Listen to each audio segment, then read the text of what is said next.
Today I'm throwing a small vase. This is it finished. The thrown vase, the thrown version will look a lot bigger because that's been fired and has therefore shrunk. So I've got my measured 500 grams of clay. This is actually clay that's a wee bit too stiff, unfortunately, but I'm doing it anyway.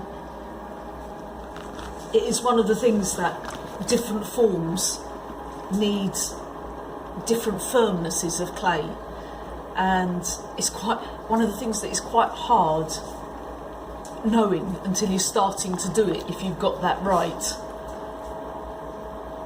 And I haven't got this quite right, but still. So I'm just centering it, bringing it up and down, sort of secondary wedge on the wheel. I can feel a little air bubble there. I've just got rid of that. So now I'm opening out,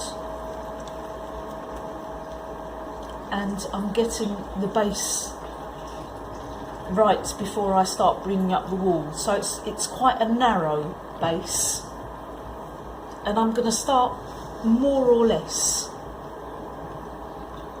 in a cylinder.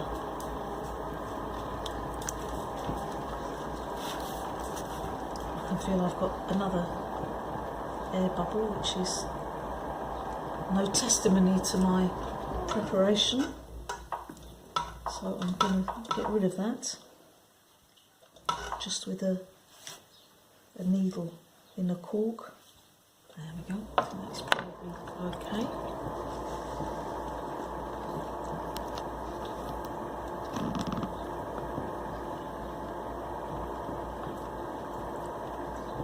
None of it wants to be too thin. That's one of the tricky things when the clay is a bit stiff. It's easy to apply too much pressure and get a thin area.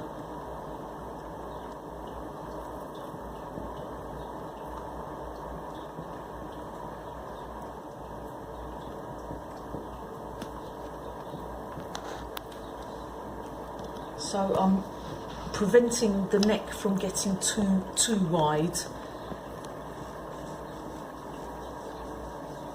because it's going to have to finish off narrow, and I'm beginning to give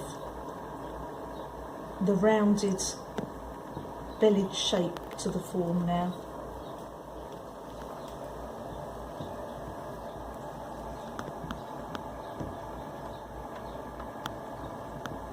Again, reminding that neck that it's going to be coming in. Now I've got a sponge on a stick, which is a very handy thing. I don't want to leave a lot of water in the bottom because that will encourage it just to absorb and possibly collapse when theoretically it should be drying. So I can still get my hand inside,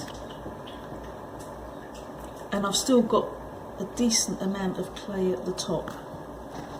And now I'm going to persuade that outer profile. I'm not pulling the clay here as much as just gently applying an outward pressure. And now at this point, knowing I've got thickness up here, rather than pulling upwards and making that centre very thin, I'm actually encouraging a bit of clay to move down the pot. Now I'm just a little bit more water on the outside, again mopping the inside, and I just want to get that curve, iron out the little irregularities that are at the bottom of that curve. It will be turned,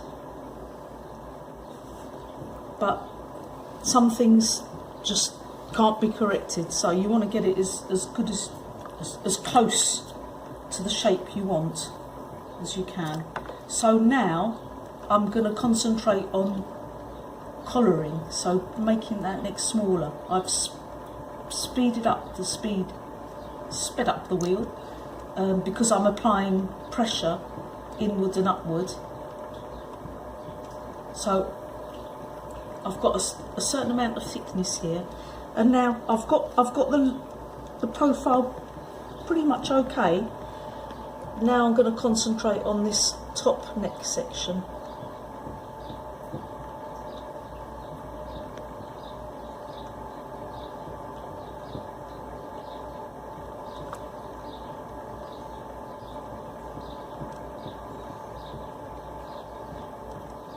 I'm aiming at quite a fluid curve that's just gradually coming in. So I'll use that out a little bit. There, I think that's not looking too bad. I don't have to worry too much about the state of this rim, because that's going to be trimmed to be oblique when it's at the turning stage. But what I am going to do is just run over it with my rib and get off all this slurry, and hopefully make sure the profile is pretty much as I want it.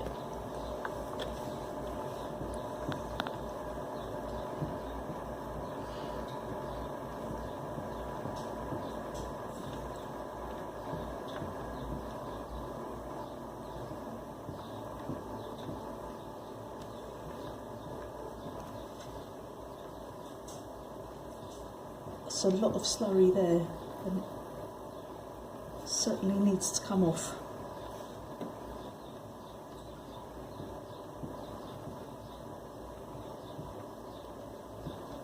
It'll probably be the day after tomorrow before I can actually put this back on the wheel to turn it, and I'll turn it leaving it stuck on the bat. So here I'm taking a little bit of the excess off at the bottom, cleaning up the bat, but I'm not going to cut it. It's going to stay adhered to the bat. I can see, I'm just going to correct that. There's a bit of a bulge on the underneath that I can just make a bit more graceful now. That's okay. And there we are. Just going to leave that off, and that can join the others on the shelf that I did earlier.